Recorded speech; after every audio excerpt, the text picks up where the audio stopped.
आज की वीडियो में आप जानेंगे कि आप अपने एसआईआर फार्म को कैसे फिल करेंगे। अगर आपने अपना एसआईआर फार्म प्राप्त कर लिया है तो आपको इस वीडियो को पूरा देखना है, जिससे आप अपने एसआईआर फार्म को आसानी के साथ फिल कर सकें। तो चलिए शुरू करते हैं। आपका एसआईआर फार्म कुछ इस प्रकार का होगा। यहाँ पर आपकी डिटेल्स होगी, जिसमें आपका यहाँ पर नाम और आपका एपिक नंबर के साथ आपका विधानसभा भी यहाँ पर शो होगा। अब आपको आगे आना है। यहाँ पर आपकी फोटो भी शो होगी। अब आपको यहाँ पर अपनी लेटेस्ट फोटो को चिपका देना है। फोटो को चिपकाने के बाद आप नीचे आएंगे। अब आपको यहाँ पर अपनी डेट ऑफ बर्थ को फिल करना है। यहाँ पर आप अपने आधार के अनुसार अपनी डेट ऑफ बर्थ को फिल करेंगे। डेट ऑफ बर्थ को फिल करने के बाद आप नीचे आएंगे। अब आपको यहाँ पर अपने आधार नंबर को फिल करना है। अपने आधार नंबर को फिल करने के बाद आप नीचे आएंगे। अब आपको यहाँ पर अपने मोबाइल नंबर को फिल करना है। ये मोबाइल नंबर आपका एक्टिव होना चाहिए। अपने मोबाइल नंबर को फिल करने के बाद अब आप नीचे आएंगे। अब आपको यहाँ पर अपने पिता का नाम फिल करना है। आप अगर लेडीज हैं तो भी आपको यहाँ पर अपने पिता का नाम ही फिल करना है। पिता का नाम फिल करने के बाद आप नीचे आएंगे। अगर आपके पिता का वोटर कार्ड का एपिक नंबर है तो आप इसको यहाँ पर फिल कर देंगे, नहीं तो आप इसको ब्लैंक भी छोड़ सकते हैं। उसके बाद आप नीचे आएंगे। अब आपको यहाँ पर अपनी माता का नाम फिल करना है। अपनी माता का नाम फिल करने के बाद अब आप नीचे आएंगे। अब आपको यहाँ पर अगर आपकी माता का वोटर कार्ड का एपिक नंबर है तो आप उसको यहाँ पर फिल करेंगे, नहीं तो आप इसको ब्लैंक छोड़ देंगे। उसके बाद आप नीचे आएंगे। अब आपको यहाँ पर पति या पत्नी का नाम फिल करना है। अगर जिसका ये फार्म है, अगर उसकी शादी हो गई हो तो यहाँ पर उसकी पत्नी का नाम टाइप कर देंगे, मतलब पत्नी का नाम फिल कर देंगे। अगर लेडीज है तो उसके पति का नाम यहाँ पर फिल करेंगे। फिल करने के बाद नीचे आएंगे। अगर उसका वोटर कार्ड का एपिक नंबर है तो उसको यहाँ पर फिल करेंगे, नहीं तो उसको ब्लैंक छोड़ देंगे। अब आप नीचे आएंगे। अब आपको यहाँ पर अपनी पिछले एसआईआर की मतदाता सूची का विवरण यहाँ पर फिल करना है। अगर आपने 2003 में मतदान किया है तो उसकी डिटेल्स को आपको खोज कर यहाँ पर फिल करना है। डिटेल आपकी कुछ इस प्रकार की होगी। इसको आपको अपने वोटर पोर्टल की साइट पर जाकर खोजना होगा।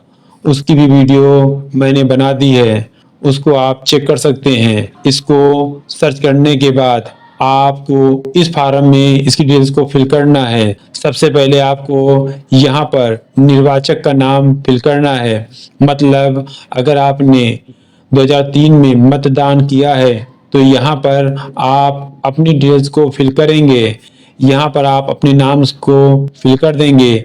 उसके बाद आप नीचे आएंगे और यहाँ पर आप अपना वोटर कार्ड का एपिक नंबर फिल करेंगे। अपना एपिक नंबर फिल करने के बाद आप नीचे आएंगे। अब आपको यहाँ पर संबंधी का नाम फिल करना है। मतलब यहाँ पर आपको अपने पिता का नाम फिल करेंगे। पिता का नाम फिल करने के बाद आप नीचे आएंगे। अब आपको यहाँ पर अपना उनके साथ संबंध को यहाँ पर फिल करेंगे। मतलब आपको यहाँ पर पिता को फिल करना है। उसके बाद आप नीचे आएंगे। अब आपको यहाँ पर जिला को फिल करना है। आपने जिस जिले में मतदान किया है उस जिले को यहाँ पर आप फिल करेंगे। जिले को फिल करने के बाद आप नीचे आएंगे और यहाँ पर आप उत्तर प्रदेश को फिल कर देंगे। फिल करने के बाद आप नीचे आएंगे। अब आपको यहाँ पर अपनी विधानसभा निर्वाचन क्षेत्र का नाम फिल करना है। मतलब अब आपको यहाँ पर अपनी विधानसभा जहाँ पर आपने मतदान किया है उसको यहाँ पर फिल करेंगे। उसके लिए आप इस सूची का प्रयोग करेंगे। इस सूची से आप अपनी विधानसभा को देखकर यहाँ पर उसको फिल कर देंगे। अपनी विधानसभा को फिल करने के बाद आप नीचे आएंगे।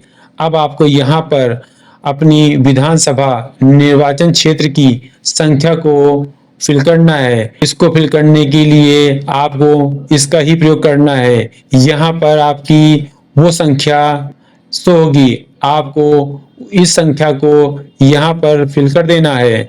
फिल करने के बाद अब आपको आगे आना है। अब आपको यहाँ पर अपनी भाग संख्या का फिल करना है। भाग संख्या को फिल करने के लिए आप इस निर्वाचन की एसआर की 2003 डिटेल का प्रयोग करेंगे। यहाँ से आप अपनी भाग संख्या जो यहाँ पर शो होगी उसको आपको यहाँ पर फिल करना है। फिल करने के बाद अब आपको आगे आना है और यहाँ पर क्रम संख्या को फिल करना है। क्रम संख्या के लिए आपको यहीं पर डिटेल होगी। आपको इसी डिटेल में ये क्रम संख्या है। यहाँ से जहाँ पर आपका नाम हो वहां से इस क्रम संख्या को यहाँ पर फिल कर देना है। लेकिन अगर आपने 2003 में मतदान नहीं किया है तो आप इसको ब्लैंक छोड़ देंगे। अब आपको साइड में आना है। अब आपको यहाँ पर अपने पिता या माता जिन्होंने 2003 में मतदान किया है और उनकी डिटेल्स आपने निकाल ली है तो आपको उनकी डिटेल्स को यहाँ पर फिल करना है। जैसे अगर आपके पिता का नाम है तो आप यहाँ पर अपने पिता का नाम फिल करेंगे। लेकिन अगर आपकी माता का नाम है तो आप अपनी माता का नाम यहाँ पर फिल कर देंगे। उसके बाद आप नीचे आएंगे। अब आपको यहाँ पर उनके वोटर कार्ड का एपिक नंबर फिल करना है। लेकिन अगर आपके पास एपिक नंबर नहीं है तो आप यहाँ पर इसको ब्लैंक छोड़ देंगे। अब आप नीचे आएंगे। अब आपको यहाँ पर संबंधी का नाम फिल करना है। यहाँ पर आपको इनके पिता का नाम फिल कर देना है।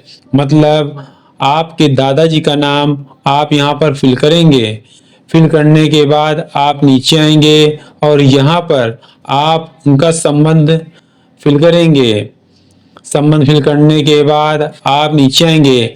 अब आपको यहाँ पर जिला को फिल करना है। जहाँ पर इन्होंने मतदान किया हुआ है वो आपको यहाँ पर फिल करना है। जिला को फिल करने के बाद आप नीचे आएंगे। अब आपको यहाँ पर राज्य का नाम फिल करना है। राज्य के नाम में आप उत्तर प्रदेश को फिल कर देंगे। जिस राज्य में भी हो उस राज्य का नाम आपको यहाँ पर फिल करना है। उसके बाद आप नीचे आएंगे।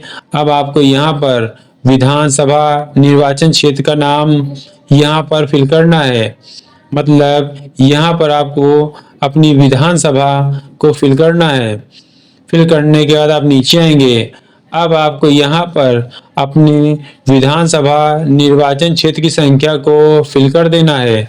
जैसे अभी आपको मैंने लिस्ट में बताया है वैसे ही आप वहाँ से इसको खोज कर यहाँ पर फिल करेंगे। फिल करने के बाद आप आगे आएंगे और यहाँ पर आप भाग संख्या को फिल करेंगे। फिल करने के बाद आप आगे आएंगे और जिस क्रम में भी इनका नाम होगा उस क्रम को यहाँ पर फिल करेंगे। फिल करने के बाद आप नीचे आएंगे। अब आपको यहाँ पर अपने साइन को करना है। आपको यहाँ पर अपने साइन के साथ जिस दिन आप अपने फॉर्म को जमा करेंगे वो डेट भी आपको यहाँ पर फिल करना है। अब आपका ये फॉर्म पूरा फिल हो गया है। आप अपने इस फॉर्म को अपने बीएलओ के पास ले जाकर जमा करेंगे। जमा करने के बाद आपको बीएलओ अपने साइन करके आपको एक रसीद के रूप में इस फॉर्म को वापस करेगा और एक अपने पास रख लेगा। दोस्तों इस प्रकार आप अपने ESIR फॉर्म को ऑफलाइन आसानी के साथ फिल कर सकते हैं। दोस्तों आपको ये वीडियो कैसी लगी? अगर इस वीडियो में आपको कोई भी जानकारी समझ में ना आई हो तो आप कमेंट कर पूछ सकते हैं। दोस्तों अगर ये वीडियो आपको पसंद आई हो तो चैनल को सब्सक्राइब करें, वीडियो को लाइक करें। जय हिंद।